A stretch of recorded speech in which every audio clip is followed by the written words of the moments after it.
কোরবানির গোশত কিভাবে বন্টন করবেন, কয় ভাগ করবেন? এর উত্তর হলো কোরবানির পশু 3 ভাগে বন্টন করা ওলামা একরাম মুস্তাহাব বলেছেন, কিন্তু কোন হাদিসে এর ক্ষেত্রে আলাদা করে এভাবে নির্দেশ করা হয় যে 3 ভাগে করতে হবে। আল্লাহ কোরআনে বলছেন যে ফাকুলু মিনহু, তোমরা কোরবানির পশু থেকে নিজেরা খাও, ওয়া তাইমু আল কানিআ ওয়াল মুতাররা, ধনী গরিব সবাইকে দাও। তাহলে ধনী গরিব 2 ভাগকে দাও, আবার নিজে খাও, 3টাই হয়ে গেল এখানে।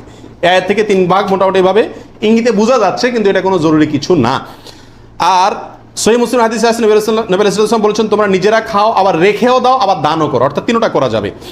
আবার সহিহ মুসলিমের আরেক বর্ণনায় আসছে তোমরা খাও এবং মানুষকে খাওয়াও। তাহলে বোঝা গেল নিজে খাওয়া, অন্যকে দান করা সবগুলাই উত্তম এই কোরবানির গোশতের ক্ষেত্রে।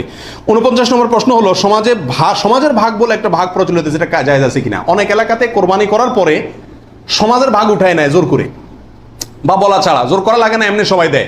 এটা জায়েজ আছে কিনা? উত্তর হলো এটা উচিত না, এটা অন্যায়। কেন? কারণ আমরা 5 জন মিলে একটা গরুতে অংশগ্রহণ করলাম, দিলাম, এখন সমাজে 1 ভাগ নিয়ে তাদের মতো গরিবকেই দিল তারা, কিন্তু আমার হয়তো অন্য গরিব আছে আত্মীয় স্বজন, আমি তাদেরকে দেবো, কিন্তু তারা তো তাদের মতো দিচ্ছে। এটা উচিত না। আমার গোশতটা আমি কি করবো না করবো সম্পূর্ণ আমাকে স্বাধীনতা দিয়েছে ইসলাম, বিধায় সেখানে এরকম অঘোষিতভাবে চাঁদাবাজি বা হয়তো অনেকে সন্তুষ্ট হয়ে দেয়, কিন্তু কারোর মনে অসন্তুষ্ট থাকতে পারে। যদি থাকে তাহলে এটা জটিলতা দেখা দিবে। এই জন্য কি হবে না, এটা উচিত হবে না। যার যারটা তাকে ভাগ করতে দেওয়া উচিত এবং উত্তম।